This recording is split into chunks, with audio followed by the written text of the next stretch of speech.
해법을 찾는 토론 이슈엔 직설 시작하겠습니다. 20대 대선에서 부동산이 최대 격전지로 꼽히면서 대선 주자들의 움직임도 빨라지고 있습니다. 최근 국민의힘 윤석열 대선 후보는 종합부동산세 전면 재검토를 공약했는데요. 민주당 이재명 후보는 아직 종부세에 대한 명시적인 의견을 내놓지는 않았지만 이 보유세 강화를 내세운 만큼 치열한 공방이 예상됩니다. 이 대선 결과에 따라서 달라질 수 있는 종부세의 운명, 지금부터 하나씩 짚어보겠습니다.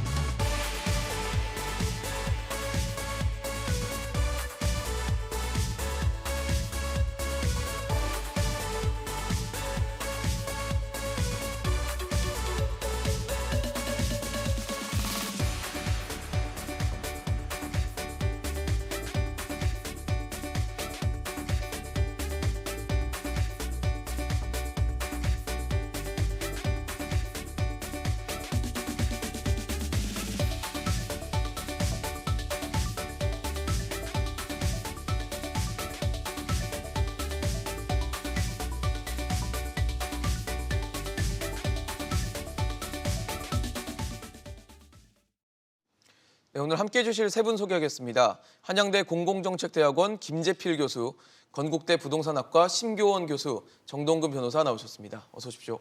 안녕하세요. 네, 종부세 얘기를 좀 해보려고 합니다. 국민의힘 윤석열 후보는 종부세를 재검토하겠다면서 종부세를 폐지할 수도 있다는 부분을 시사를 한 상황인데, 글쎄요, 민주당은 이 부분에 대해서 일단 부자 감세다, 또 투기 열풍을 자극할 수 있다라면서 즉각적으로 비판하고 나섰습니다. 종부세 사실 뭐 양날의 검이라고 할 수 있는 정도의 세제라고 할 수 있는데, 과연 이 긍정적인 효과 또 부작용 어떻게 좀 봐야 될까요? 결국 폐지를 하는 수순으로 가야 될지, 아니면 뭔가 다른 방향의 수정이 필요할지 궁금합니다. 예, 먼저 그 종부세의 과거를 보면은 지금같이 부동산이 폭등했던 시기에 2005년도에 노무현 정부 때 이 종부세를 도입하기 시작했었는데, 그때부터 종부세가 이중 과세 논란이 있었던 건 사실입니다. 그런데 지금 예를 들어서 2021년도 종부세 고지서가 앞으로 한 일주일 정도 남아 있습니다. 22일 날부터 종부세를 고지서를 발부한다 그러는데요. 지금 종부세가 언론이라든지 이렇게 대부분 사람들이 주택을 가지고 있는 전 국민이 다 종부세의 대상이다, 이렇게 잘못 인식이 돼 있어요. 근데 통계 자료에 보면은 현재 종부세의 대상이 전 국민의 1.7%가 종부세의 대상이라고 합니다. 또한 이 종부세가 다주택자, 주택을 많이 가지고 있는 사람들이 단기 했을 때는 종부세도 높지만은 이 종합부동산세가 예를 들어서 70세의 고령자가 소득이 없이 이 공시지가 20억짜리 이 주택을 10년 보유했을 때는 종부세가 약 한 80만 원 정도 굉장히 저렴하게 이렇게 평가가 되어 있습니다. 그래서 이 종부세는 장기간 보유했을 때는 특별 보유 공제가 많은데, 그렇지 않았을 때는 종부세가 다주택자에게는 굉장히 높은 과세이지만은 1가구 1주택자에게는 종부세가 그리 높지 않습니다. 그래서 저는 우리가 여태까지 이 조세 정책이 일관성 있는 정책을 펼쳐야 되는데, 또 다시 종부세를 폐지하겠다 그러면은 다시 내원탕 정책으로 가지 않겠는가. 그래서 우리가 부동산을 보면은 부동산 정책은 일관성이 없다. 특히 조세 정책에서. 그래서 내원탕 정책이 계속 지속되었다 그러는데, 지금 이 시점에서 종부세 폐지는 조금 위험한 발언이 아닌가라고 생각합니다. 폐지에 대해서 좀 부정적인 입장을 주셨는데, 심 교수님 어떻게 보십니까? 뭐 세계적으로 종부세라는 걸 하는 나라가 우리밖에 없고요. 그래서 뭐 아주 특이하다. 그리고 저 재산세 성격을 가진 거는 지방세 성격인데 국세로 갖고 있어가지고 더 꼬이게 만든 측면도 있고, 또 하나는 이 종부세 대상에 대해서 고민해 볼 필요가 있습니다. 이 제도가 2007년 뭐 이때부터 시행되는데, 그때 9억 이상에 대해서 했죠. 9억 이상에 대해서 했는데, 그때 우리 아파트 평균 아파트 가격이 한 5억 몇천 할 때입니다. 5억 2천 할 때, 서울의 아파트 5억 2천 할 때 9억짜리. 9억이라는 기준선이 있었던 그리고 거죠. 호화 부유세 그런 성격이었는데, 지금 서울 아파트 값이 12억입니다. 12억인데 9억짜리에 대해서 세금 매긴다는 거는 굉장히 넌센스고요. 지금 이제 몇 명 안 된다 그랬는데, 몇 명 안 되니까 세금 막 때려야 된다, 그 얘기는 말도 안 되는 얘기 같고, 그리고 이제 이게 종부세에서 우리가 우려하는 거는 다주택자 종부세입니다. 다주택자가 임대주택을 공급하는 사람입니다. 전 세계 어느 대도시를 가더라도 모든 다주택자들이 임대주택을 다 공급하고 있거든요. 우리 정부가 아주 모험적으로 보고 있는 게 베를린이라는 도시가 있는데, 거기는 다주택자들이 한 85%의 주택을 공급하고 있습니다. 85%가 임대주택에 살고 있는 거죠. 네. 1가구 1주택이면 그 대도시가 아주 특이한 겁니다. 그리고 이제 제가 깜짝 놀라는 거는 최고 구간이 있습니다. 종부세 최고 구간. 6%인데 거기에 이제 농특세가 붙으면 7.2%가 됩니다. 매년 7.2%를 내는 거예요. 전세기 이만큼 내는 나라는 우리밖에 없습니다. 그리고 한 20년 내면은 국가가 뺏어가는 구조가 되는데 이런 게 과연 몇 명 안 되기 때문에 그 친구들 건 뺏어도 된다.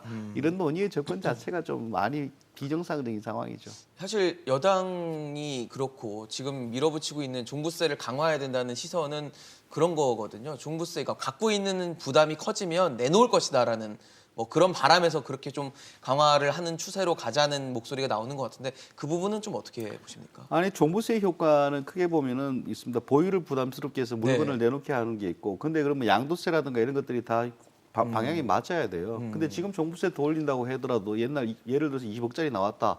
대출이 다 막혀 있는데 어떻게 삽니까? 그러니까 이제 하나만 보고 자꾸 정책을 얘기하는데 예. 그리고 지금 4년 동안 만 4년 넘게 해봤잖아요. 해봤는데 좋았으면 지금 이 상황이 됐겠습니까? 그럼 거기에 대해서 문제에 대해서 한번 고민을 할 필요가 있어요. 우리가 왜 이렇게 잘못됐는가? 종부세가 자기들이 생각한 대로 움직여 왔는가? 양도세는 움직여 왔는가? 고민을 해야 되는데 거기에 대한 반성이나 고민은 없고 뭐 여당에서는 더 한번 세게 하겠다 이런 것 같아서 굉장히 안타깝습니다. 사실 최근에 뭐 그런 얘기는 많아요. 종부세를 강화하더라도 양도세를 좀 완화해야지 그래야지 매물이 나올 수 있는 거 아니냐라는 얘기들은 많은데 이 의견에 대해서는 어떻게 보십니까? 지금 양도세의 효과는 교과서적으로 알려진 게 두 가지입니다. 하나는 이제 양도세를 올리게 되면은 그 수익이 줄어들기 때문에 네네. 가격이 하락을 할 것이라는 효과가 하나가 있고, 하나는 공급 동결 효과, 시장 물량이 없어져서 올라갈 것이다. 두 가지가 있는데 나라마다 다르게 나타납니다. 정도에 따라서. 근데 우리나라에서 연구한 걸 보게 되면은 공급 동결 효과를 해서 올라간다가 더 크게 나타나요. 지금까지 그렇게 나타났고. 그럼 그 반대는 뭔가 하면은 양도세를 높여서 물량이 없어가지고 가격이 올라갔으니까 양도세를 낮추면 물량이 나와서 가격은 떨어질 것이다라고 볼 수 있겠죠. 근데 그것도 한계가 있는 게요. 예, 예. 그 뭐 15억 이상은 일단 대출이 영원이잖아요. 안 되죠. 아예 이제 불가능하죠. 양도세를 낮춰서 물량을 내놓더라도 그 저 살 사람이 별로 없어가지고 뭐 어디만큼 거래될지 모르겠다는 게 있고, 대출이 적다는 말은 이제 내놨을 때 수요가 적기 때문에 양도세 하락 효과가 더 크다라고 볼 수 있는 보는 사람들도 있습니다. 네네. 그래서 일부 학자들 얘기를 보게 되면 한 양도세만 중과가 아닌 옛날 이전, 네네. 지금은 중과되기 지금은 중중과예요. 아, 이번 더해져서. 이번 정부가 들어서서 중과를 한번 했고 또 중중과를 한번 했어요. 한 이전 정부 초기까지 가게 되면은 뭐 단기적으로 한 10% 이상은 쉽게 떨어질 것이다라고 시뮬레이션하는 사람들도 있습니다. 알겠습니다. 사실 뭐 지금 종부세, 양도세 얘기를 계속 숙제로 계속 거론이 되지만 지금 현재로서는 뭐 딱히 나아질 방법이 없어서 대선 후보들이 각자 좀 상반된 주장을 하고 있는 상황인데 변호사님 보시기에는 어떠세요? 지금 종부세를 폐지하겠다, 재검토하겠다라는 게 일단 윤석열 후보의 목소리거든요. 네, 뭐 그 종부세 폐지에 대한 뭐 득과 실 뭐 이런 것들을 따지는 것이 뭐 100% 득이 되고 100% 실이 되고 뭐 이런 거는 아니겠죠. 그렇죠. 네, 이 논의를 앞서서 뭐 두 분 교수님께서 잘 말씀해 주셨지만 기본적으로 종부세의 성격에 대해서 먼저 한번 짚고 넘어갈 필요가 있습니다. 근데 이제 제가 논문이나 뭐 어떤 뭐 사설들을 좀 찾아보면 종부세는 말 그대로 보유세의 일환이기 때문에 사실 이제 본연의 보유세로서 기능하기 때문에 미실현 이익에 대한 어떤 과세는 아니다라는 그런 입장이 있고, 사실상 미실현 이익에 대한 과세, 즉 캐피탈 게인에 대한 과세라는 이런 측면이 있습니다. 그런데 형식상으로 보면 보유세가 맞아요. 그렇다면 보유세가 맞다라고 하면 집값이 상승을 해서 자산 가치가 상승되는 부분에 대해서 과세를 하는 것이 아니라 그것을 보유하는 것, 즉 수익에 대한 이익에 대해서 과세를 해야 되는데 그것은 결국 임대 가치로 환산했을 때 얻어들일 수 있는 수익에 대한 과세를 해야 됩니다. 그런데 사실 이제 종부세와 관련해서 소위 이제 많은 어떤 전문가들이 논의를 했던 그 행정세율, 제2의 행정세율이라고 불리는 어떤 공시지가를 지금 문재인 정부에서는 최근 시가 수준에서 근접시키지 않았습니까? 네. 그렇다고 하면 결국 이제 실현되지도 않은 이익에 대해서 과세를 해서 사실상 종부세는 지금 미실현 이익에 대한 자본이득으로서 기능을 한단 말이에요. 그래서 형식상 종부세가 보유세라는 본연의 기능으로 과세가 되는 것이 아니라 이것이 약간 그 자본이득에 대한 과세로 변질된 부분이 하나가 있고요. 그 다음에 실제로 저 이재명 후보에 대해서 이재명 후보의 입장은 네. 종부세 실효세율이 사실상 한 0.16%밖에 안 되는데 이것을 현실에서 1% 정도로 끌어올려서 이것을 국민의 기본소득 재원으로 활용을 하는 것이기 때문에 크게 문제가 없다 이런 부분이에요. 그러면 종부세가 폐지가 될 것이냐라는 부분에 대해서 일단은 윤석열 후보 같은 경우는 찬성을 하고는 있지만 사실상 대통령에 당선이 된다고 하더라도 적어도 당장 2년 정도는 시행이 안 될 겁니다. 왜냐하면 지금 21대 국회 자체가 거의 민주당이 3분의 1을 차지하고 있는데 국회를 결국 통과하기 종부세 힘들 것이다. 폐지는 법안의 폐지이기 때문에 국회에 어떤 통과가 동의가 돼야 있어야 됩니다. 되죠. 그러면 최소 2년간은 종부세가 폐지될 여지가 없고요. 그래서 22대 국회에서 사실 뭐 국민의힘이나 뭐 또 그 규합할 수 있는 인근 이제 야권에서. 정당들의 세력을 규합을 해야만 사실상 2년 후에 폐지가 될 것으로 예상이 되고 만약에 민주당이 집권을 한다면 뭐 즉각적으로 폐지가 되겠죠. 그런데 사실 이 폐지가 실질적으로 폐지가 되는 것이냐 또 이거는 아닙니다. 왜냐하면 이 후보 입장에서는 기존의 재산세나 종부세 부분과 국토보유세 부분이 어느 정도 중첩되는 부분이 있기 때문에 이게 조정한다라는 이런 얘기도 있고 한편으로는 국토보유세로 통합을 해가지고 어느 정도 이중과세가 되는 부분을 막겠다라는 네네. 뭐 이런 부분도 있기 때문에 그렇죠. 결국은 만약에 이제 윤 후보가 대통령이 된다라고 하면 실질적으로 이제 종부세는 폐지가 되겠지만 이 후보가 종부세가 된다라고 하면 사실 그 부분은 폐지는 안 되겠죠. 그러면 득과 실을 조금 고려를 해야 되는데 사실 이제 종부세가 만약에 폐지가 된다라고 하면 당장은 종부세는 저번에도 여러 번 말씀드렸지만 형식상 국세에 해당되지만 사실상 지방세입니다. 그러니까 거래 징수 빼용을 빼고 나서는 사실상 지방자치단체에게 어떤 재원으로서 다 교부를 하기 때문에 네네. 그럼 당연히 종부세가 폐지되면 지방자치단체의 어떤 재원이 줄어드는 그런 효과가 있겠죠. 물론 또 미세하긴 하지만 그것이 또 뭐 사실 어느 정도 또 주택에 대한 수요를 조금 올리는 그런 부작용은 좀 있을 수 있겠습니다. 하지만 지금 이미 다주택자들의 양도세율은 최고 82.5% 물론 그건 지방세를 포함한 네, 비율이긴 같이 포함하면. 하지만 징벌적 수준이고 이미 양도세 완화라는 구조적 퇴로를 형성시켜 놓지 않은 세제 설계에서는 이 종부세가 태생 자체가 집값 안정을 위한 정책 조세로서 그 노무현 정부 때 만들어진 거기 때문에 네. 그 정책 조세의 기능을 전혀 하지 못한다는 측면을 고려를 한다라고 하면 사실상 폐지를 해도 크게 어떤 집값에 미치는 영향은 크게 없습니다. 그리고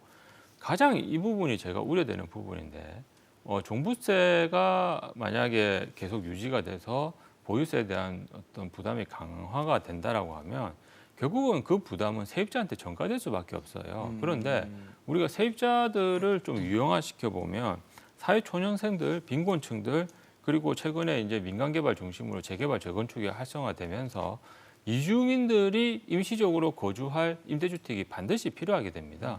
그러면 집주인 입장에서는 증가된 보유세를 어디에 전가하겠어요? 당연히 임차인에게 전가를 하겠죠. 그러면 임대시장이 불안해지고 임대시장이 불안해지면 소위 말해서 갭 투자에서 갭이 줄어드는 효과가 있어서 결국은 이것은 부메랑 효과로 돌아와서 주택 가격에도 굉장히 안 좋은 영향을 미칠 수밖에 없습니다. 그래서 이런 것을 종합을 한다면 뭐 사실상 이제 종부세 폐지로 얻는 효과가 유지하는 거에 비해서는 조금 더 크다라고 보여지는데 뭐 사실 이제 네. 뭐 어느 후보가 당선이 돼서 이런 정책을 시행을 할 건지는 한번 또 지켜봐야 될 것으로 예상이 됩니다. 네, 지금 뭐 종부세 사실 세금 제도이기 때문에 굉장히 좀 신중해야 되고 시뮬레이션 결과도 여러 가지 좀 분석 결과를 내놓은 다음에 이제 국민의 공감을 얻은 후에 이제 시행을 해야 될 부분이긴 한데 일단 민주당 이재명 후보는 국토보유세를 들고 나왔습니다. 이게 이제 토지를 갖고 있는 사람이 토지의 일정 비율을 이제 세금으로 내게끔 하겠다라는 거고 어떻게 보면 건물과 토지를 좀 별개적으로 개별적으로 움직이게 하겠다라는 건데 그러면서 뭐 이제 이중과세 얘기가 나오니까 뭐 종부세나 혹은 재산세랑 해서 이중과세 되지 않게 하겠다라는 건데 그렇다면 만약에 국토보유세가 도입이 된다면 뭐 일정 부분 종부세는 좀 사라지는 그런 수순으로 간다고 봐야 될까요? 사라지는 게 아니라 그 조세가 합쳐지는 개념으로 갈 것 같거든요. 지금 보면은 윤석열 대선 후보가 종부세를 폐지했고 거기에 맞서서 이제 이재명 후보는 그러면 국토보유세를 신설하겠다. 네네. 근데 국토보유세 신설은 제가 지금 현재 우리가 보유 과세 중에 하나인 재산세하고 그리고 종부세를 하나로 가지 않겠느냐 저는 네. 이렇게 생각을 하고 있습니다. 특히 그 국토보유세를 신설한 것 중에서는 우리가 보면은 선진국형 과세 그래서 선진국을 보면은 유통과세, 취등록세가 높고 그리고 낮고 보유과세는 그 높은 편이거든요. 근데 우리는 지금 그 동안에 취등록세는 낮고 유통과세는 낮고 보유과세는 굉장히 반대로 낮았습니다. 그러니까 보유과세는 낮고 유통과세는 높았었는데 지금 현재 우리가 노무현 정부 때부터 징벌적 과세 그래서 두 가지 다 굉장히 높은 편에 지금 속해 있습니다. OECD 국가 중에서. 그래서 지금 보면은 국토보유세를 신설하면서 0.16, 17%의 이 보유세율을 1%까지 상향 조정하겠다라고 해서 윤석열 후보는 종부세를 폐지하지만은 이재명 후보 같은 경우는 종부세 폐지가 아니라 이걸 국토보유세로 신설을 해서 실수요자들에게 더 많은 금융 지원 혜택을 주는 그런 과세 이연 제도를 실시하겠다는 것이 이재명 후보의 국토보유세의 그 주 내용이 아닌가 생각합니다. 어떠세요? 국토보유세가 일종의 뭐 토지공 개념에서 왔다고 봐야 되는 거 아닙니까? 거의 토지공 개념이고 네. 보통 이제 세금을 더 때린다 이러면은 이제 부자들한테서 돈을 뺏어서 서민들한테 가져간다 이런 부의 재분배 측면에서는 뭐 어느 정도 효과가 있겠지만은 보통 이제 우리가 주목하는 것은 그렇게 했을 때 부동산의 수요와 공급에 어떤 영향을 미치는가. 그렇죠. 시장에 봤을 안정을 줄 때 것인가. 이제 공급 같은 것들이 굉장히 위축될 가능성이 높다. 그리고 그러면 이제 공급이 위축되면은 사실 부자가 예뻐서 봐주는 게 아니고 부자가 계속 공급하고 투자를 해주기 때문에 그냥 봐주는 거거든요. 근데 이쪽에서 공급이 적어지게 되면은 전반적인 주택 스톡이 줄게 되고 그러면은 서민과 중산층이 타격을 받을 가능성이 높다라고 보여집니다. 특히 이제 지금 뭐 실효세율 1% 이런 얘기하는데 실효세율 국제 비교는 없는 상태이고 공식적인 통계는 없습니다. 우리나라에서도 몇 군데에서 뭐 조사를 한 적이 있는데 네. 어떤 조사에는 토지값이 빠져 있고 올라가 있고 이래서 이제 난장판이었거든요. 이게 논란이 됐는데 그런 통계를 가지고 지금 매긴다는 것 자체가 좀 넌센스에 가깝고 네. 그리고 이제 OECD에서 보면 이제 보유세 부분도 우리가 이제 평균보다 조금 높은 수준으로 올라가 있고요. 취득 단계라든가 이거는 세계에서 탁월하게 높습니다. 그 양도세도 아까 뭐 변호사님 말씀하셨지만은 82.5%입니다. 최고 세율이. 그러니까요. 물론 이제 그 따라붙는 세금 몽특세가 붙어가지고 네, 지방소득세 포함해서 지방소득에서 네. 82.5%면은 전 세계에서 이렇게 때리는 데는 없습니다. 그래서 지금 제가 보기에는 이게 수요와 공급에 대해서 어떤 영향을 미칠지에 대한 고민보다는 정치적으로 어떤 사람들을 탄압하고 그 탄압한 것들에 대해서 정치적으로 규합을 하고 이런 성격으로 정책을 하는 게 아니냐. 정부에서 공급하거나 이런 대책을 만들 때마다 보통 필수적으로 따라붙는 거는 어떤 계층에 어떤 효과가 있고 그렇죠. 그다음 지역별로 어떤 효과가 있고 단기 장기적으로 공급에 어떤 효과가 있고 이런 것들을 분석해서 같이 좀 보여줘야 되는데 우리는 그런 것들을 한 번도 보인 적이 없습니다. 그리고 이제 뭐 이렇게 하면은 정의로운 사회가 된다. 니네들은 양극화 때문에 힘들지 않느냐. 대략 이런 식이거든요. 그런 식으로 4년 동안 해와가지고 지금까지 값이 도른 정책만 되었기 때문에 지금 저는 국토보유세 신설하고 이런 것들 논의를 볼 때마다 이 여당 후보의 얘기는 지금까지 4년 동안 잘된 건지 잘못된 건지 판단이 안 씁니다. 보통 이런 정책을 할 때는 지금까지 4년의 정책이 잘 됐기 때문에 이렇게 간다. 못 됐기 때문에 이렇게 간다. 이렇게 있는데 여당 같은 경우에는 지금까지 잘 됐다 안 됐다 말도 없고 어떨 때는 부동산 정책이 잘못됐다 그러면서 더 강화시켜 오고 있거든요. 야당 같은 경우에는 잘못됐기 때문에 반대로 간다. 이거는 뭐 논리 흐름상 좀 괜찮은 것 같아요. 근데 잘 됐는지 못 됐는지도 모르고 근데 저 대통령도 그러시고 고위 정책 정부수도 그렇고 관료도 그렇고 잘못됐다 그러거든요. 그럼 뭐가 잘못된지 얘기를 한마디 아무도 안 해줬어요. 여기. 그래서 앞으로 세금 관련해서 이런 것들이 어떤 효과가 미치는지 근원적으로 한번 짚어봐야 됩니다. 그렇죠. 시장에 어떤 영향을 줄지 아니면 이게 뭐 특정 계층 또 특정 지역에 어떻게 예, 영향을 예. 줄지에 대한 분석이 좀 따라와야 된다라는 얘기를 해주셨는데 일단 이재명 후보의 생각은 그렇더라고요. 토지공 개념의 성격을 갖고 있는 이 국토보유세를 매길 경우에 모든 토지에 이제 과세가 되다 보니까 뭐 조세 저항 이런 것들에 대한 우려가 있다 보니까 이거를 재원을 마련해서 기본소득으로 풀겠다. 그러니까 세금을 다시 뿌려주겠다라는 게 지금 이재명 후보의 생각인 것 같거든요.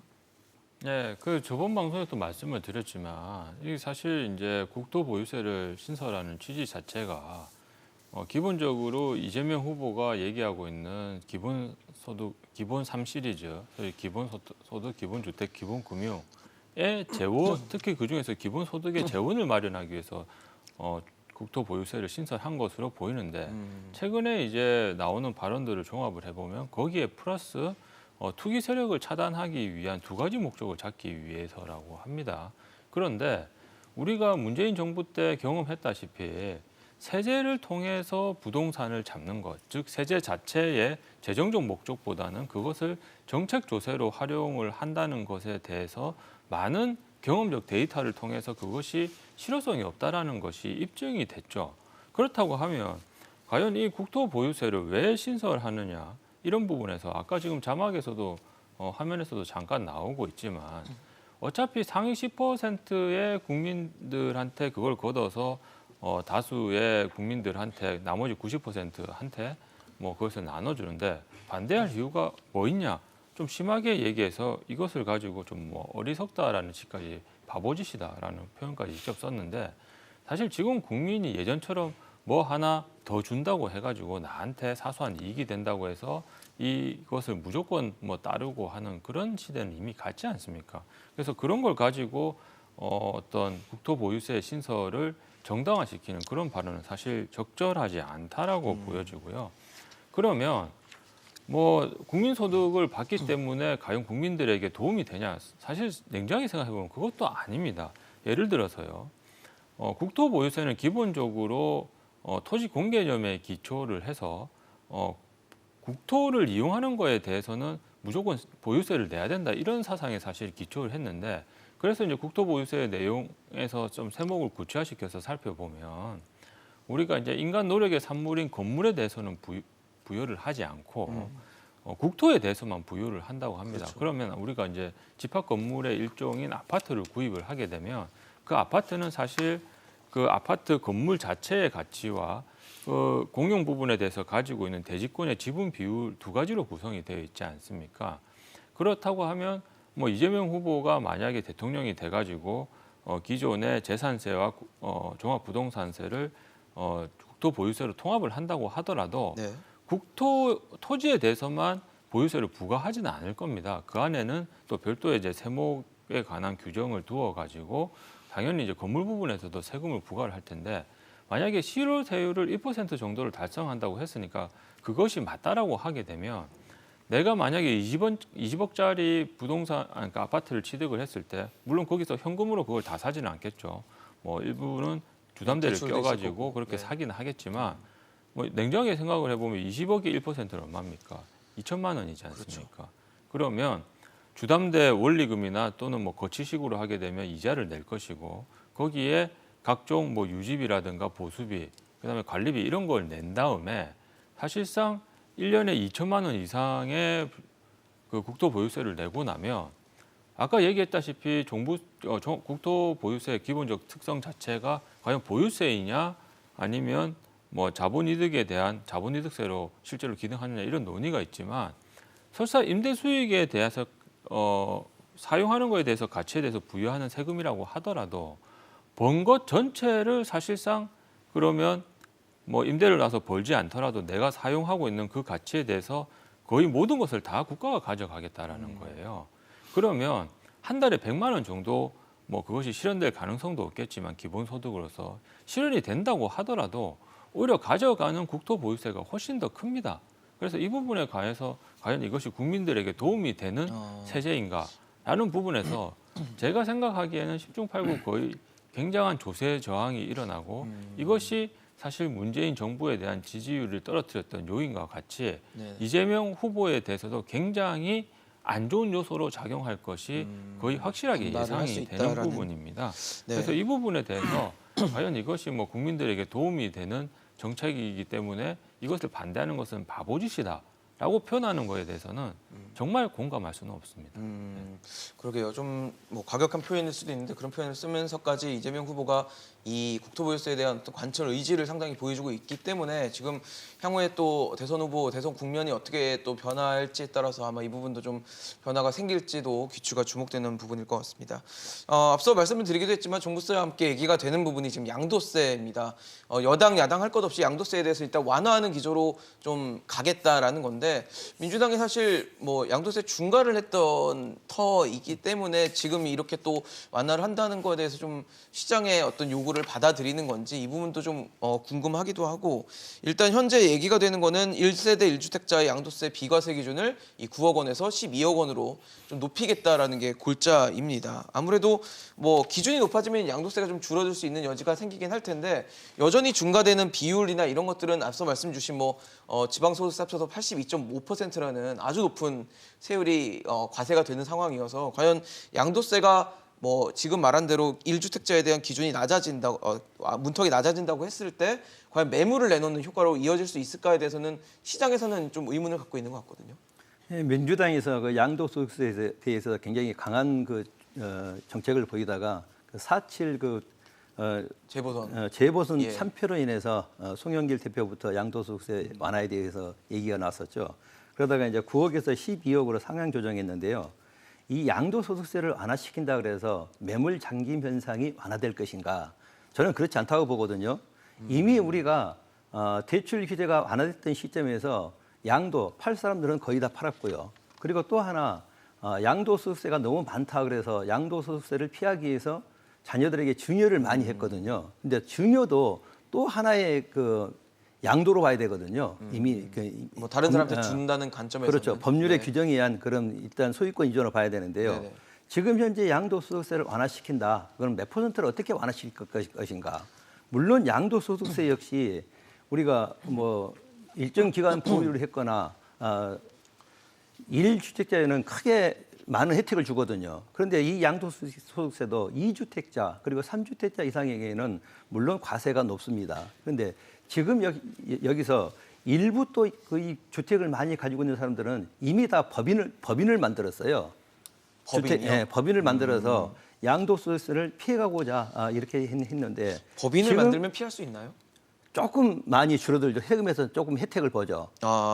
그런데 지금 여기서 양도소득세를 갑자기 우리가 완화시킨다 그래서 주택을 가지고 있는 사람들이 이것을 시장에 매물로 내놓겠다. 지금 우리가 보면은 현재 주택이 나와 있어도 무주택자들은 대출 규제가 굉장히 심하거든요. 그렇죠. 대출 규제라든지 이런 거에 대해서 이게 부동산 시장에 활성화가 되고 많은 이런 매물 잠김 현상이 완화될 것인가라기보다는 지금 보면은 우리가 뭐 종부세라든지 재산세 강화라든지 양도세 강화 세제로만 규제를 했었는데 지금 보면 우리가 예전에 노태우 정권 때 200만 호가 건설되면서 주택 시장이 굉장히 안정화가 되고 일부 시장에서는 하향 안정세로 돌아섰거든요.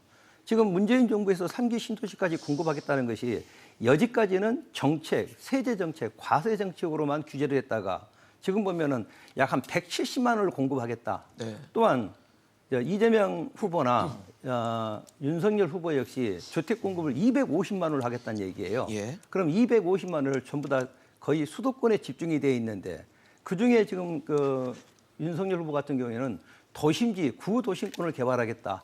또한 이재명 후보 역시 역세권에 개발하겠다. 그러면은 이 250만 호가 공급이 됐을 때 양도소득세 안 하면은 어떻게 되겠는가? 지금 양도소득세를 안 해서 주택을 매각을 했을 때 그 소득자는 다시 그 돈을 가지고 주택을 구입하지 않겠는가? 이런 우려가 있기 때문에 지금 양도소득세 완화가 매물 잠김 현상을 완화시키기는 역부족이라고 생각합니다. 앞서 신 교수님도 말씀을 주셨던 게 지금 대출 규제가 워낙 심하기 때문에 예. 뭐 양도세가 완화돼서 매물이 나온다고 해도 그게 실제 거래로 이어지기는 좀 힘들 거라고 말씀을 주셨는데 제가 좀 걱정이 되는 건 지금 대출 규제, 그러니까 금융당국에서는 대출 규제를 내년에는 좀 더 세게 가져가겠다라고 하고 있잖아요. 차주별 DSR을 적용하고 대출 총량 규제도 올해보다는 조금 더 타이트하게 가겠다라는 게 금융당국의 생각이다 보니까 내년에 대출 규제가 더 강해진다는 기조 안에서 봤을 때는 과연 양도세 완화가 그렇게 뭐 시장에 얼마나 영향을 줄 수 있을까에 대해서는 좀 부정적인 생각이 들거든요. 그 시장에 대해서 미치는 영향은 가격대를 좀 보셔야 될 것 같습니다. 네. 9억, 12억으로 돼 있잖아요. 9억에 12억 됐으니까 아마 12억 미만짜리들은 물량이 좀 나올 거고 그리고 지금 현재도 15억 이상에 대해서 대출이 불가능하죠. 0%고 예. 9억까지는 뭐 한 40%, 9억 이상에 대해서는 20%인가 그렇거든요. 그러니까 이제 대출이 어느 정도 살아나 있는 거예요. 그래서 이제 제가 생각하는 거는 지금 현재 12억이 넘는 상황에서 뭐 중가 또는 중저가 주택은 좀 나와서 좀 돌아가긴 돌아갈 건데 정부에서 기대하는 만큼 큰 실효성은 없을 것이다라고 보여지고 그럼 거기에 문제는- 몰릴 거 아니에요, 중저가에. 그러니까 이제 그쪽에 물량이 좀 나오고 네. 대출이 이제 힘들더라도 대출은 가능하니까 네. 약간이 풀리는데 이걸로 인한 뭐 물량이 동결돼서 뭐 했던 가격에 다운되거나 뭐 이런 다운되거나 그런 게 굉장히 기대가 하기 어렵다. 그리고 더 어려운 건 뭔가 하면은 지금 이제 한 15억, 20억짜리들이 최근에 집값을 상승세를 추동력을 가지고 했습니다. 그래서 강남의 신축 아파트가 집값을 올린 건데 얘들은 혜택에서 다 빗겨나 있어요. 얘들은 오히려 중과한다는 얘기도 나오고 있습니다. 아. 차액이 많을 경우에는 지금보다 장기 특별 공제를 없애가지고 네네. 줄여서 더 중과하겠다는 게 공제를 축소해서. 그러니까 이제 12억 미만에 대해서는 혜택을 좀 늘리지만은 네네. 상대적으로 고가의 주택에 대해서는 더 혜택을 줄이겠다고 하기 때문에 오히려 지금의 정책은 굉장히 역효과가 나는 게 아니냐. 뭐 사실 움직인 얘들이 움직여서 집값이 뛰었는데 네. 얘들은 더 때리겠다는 거고 아. 밑에 친구들은 이제 또 조금 하긴 하는데 여기는 뭐 전체 시장에 큰 충격이 없을 정도의 물량이 나올 것 같고 되게 그래서 이거 하는 건 제가 보기엔 이건 왜 하는지도 잘 모르겠고 기본적으로 시장에 대한 이해라든가 이런 측면이 아니고 이것도 표의 계산 같아요. 12억이라는 숫자도 최근에 평균 아파트 가격이 12억 되니까 중가격? 맞춘 네. 게 아니냐. 그게 참 특이합니다. 그 하는 게 보통 이런 거 할 때도 대상이 대략 몇 퍼센트가 있고 그 몇 퍼센트 중에서 이렇게 하면 그 사람들은 대출과 관계가 이렇게 돼서 시장에 몇 프로 나올 것 같습니다. 네. 그럼 안정효과가 어떻게 될 것 같습니다. 이런 게 있어야 되는데 우리는 그냥 정치인들이 한번 감으로 던지면 그 감에 맞춰서 다 나오는 것 같아요. 그게 상당히 좀 아쉽습니다. 과거에는 그러진 않았거든요. 정책을 네네. 만들 때. 그러니까 뭔가 제도를 지금 하나만 바꿔서 뭔가를 다 해결하려고 하는 네. 생각이 있는 건지 그래서 그게 좀 사실 연동돼 있잖아요. 톱니바퀴가 굴러가듯이 이제 맞물려 돌아가는 그렇죠. 것들이 정책인데 그 부분이 좀 아쉽다는 얘기신 최근에 거죠. 정책을 만드는 걸 보게 되면 참 아쉬운 게 뭐 선거 끝나고 나서 정치인들이 모여서 욱샤욱샤 그러면은 정책이 나오고 또 뭐 선거 관련해서 얘기하다가 하면은 또 이상한 정책이 나오고 원래 정책이라는 거는 뭐 정책 생태계라는 게 있습니다. 네네. 그걸 연구하고 공청회도 거치고 전문가 의견도 그렇죠. 듣고 하는데 분석도 하고. 이번 정부는 그런 걸 깡그리 무시하고 정치인이 한마디 하면 무조건 나오게 하는 그런 식으로 가 있어가지고 지금 정책이 어디로 튈지도 모르겠어요. 그러게요. 이 아마 이렇게 정책을 하면 아무래도 피해를 입는 거는 국민들이고 예. 서민들이기 때문에 그 부분에 대한 걱정을 뭐 안 할 수가 없는데 사실 이렇게 양도세를 푼다는 거는 매물이 나오게끔 하겠다는 건데 매물을 살 수가 있어야 되는 거 아닙니까? 어떻게 봐야 네. 됩니까? 이건 뭐 사실 기존에 제가 말씀드렸던 걸 좀 종합적으로 짧게 말씀드릴 수밖에 없는데요. 네. 사실 보유세 강화, 보유세 완화, 양도세 강화, 양도세 완화 그 자체에 미시적으로 국한해서 얘기하는 것은 아무런 의미가 없습니다. 그리고 결국은 이 세제들이 어떻게 설계되고 유기적으로 연관시키느냐에 따라서 시너지 효과를 내는 거예요. 그렇죠. 예를 들어서 보유세를 아무리 강화를 하는데 네. 양도세를 완화하지 않아서 소위 말해서 다주택자들에게 매물을 내놓을 수 있는 퇴로를 열어주지 않는다라고 하면 그것은 네. 아무런 의미가 없어요. 그런데 지금 이제 현 정부나 또 이재명 후보의 어떤 정책을 보면 이런 부분을 유기적으로 연관시켜서 하나의 시계 태엽 속에서 어떻게 종합적으로 작용하는지를 고려하지 않고 그 제도 자체 하나하나의 어떤 단편적인 현상을 가지고 효과를 낼 것이다. 이런 부분에 대한 어떤 인식이 부족한 부분이 상당히 아쉽고요. 두 번째는요. 양도세 완화가 매물을 증가시킬 것인가의 효력은요. 그 1주택자와 다주택자를 구분해서 생각을 해야 됩니다. 왜냐하면 다주택자들이 물론 보유세 강화로 인해서 또는 양도세 완화로 해서 물건을 내놓을 수는 있지만 지금은 그 물건을 내놓는다라고 하더라도 비슷한 수준의 집을 서울에서 구하기는 월세나 전세 가격이 매우 상승을 했기 때문에 네. 1주택자들 입장에서는 물건을 내놓을 유인이 상당히 떨어져요. 물론 그분들이 낙향을 하거나 지방으로 내려간다면 얘기가 별 것이겠지만 그렇죠. 사실 다주택자들 같은 경우에는 결국 이 효과가 발생하기 위해서는 보유세 강화와 양도세 완화라는 그 제도적 역설계가 반드시 확보가 되어야지만 나오는 부분입니다. 그래서 지금 여론조사를 해보면 국민의 절반 이상이 양도세 완화를 할 필요가 있다라고 얘기를 하고 있고 최근에 이재명 후보가 얘기한 것은 양도세 완화는 민주당의 당론을 따르겠다고 했는데 네. 민주당에서 당론 논의를 하는 걸 보면 1주택자에 대한 양도세 완화만 논의를 하고 있고 다주택자들에 대한 양도세 완화 논의는 전혀 하고 있지 않고 있습니다. 그래서 이런 부분이 소위 말해서 제도들 간의 유기적 연관성을 고려해서 하는 것이 아니고 소위 말해서 각자 따로 노는 각계 플레이를 하고 있기 때문에 과연 이 부분이 효과가 있을까에 대한 의문이 있고요. 질문에 좀 집중해서 말씀을 드리자면 1주택자에 대한 양도세 완화는 효과가 굉장히 미비할 것으로 저는 그렇게 마무리 짓고 싶습니다.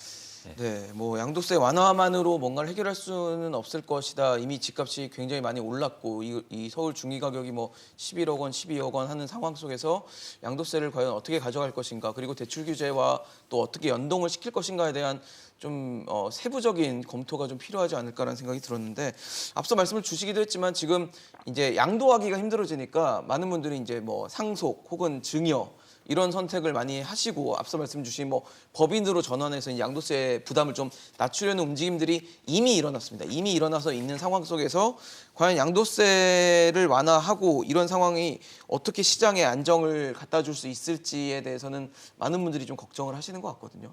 차라리 양도하느니 상속 혹은 증여를 하지 않을까라는 목소리인 것 같습니다.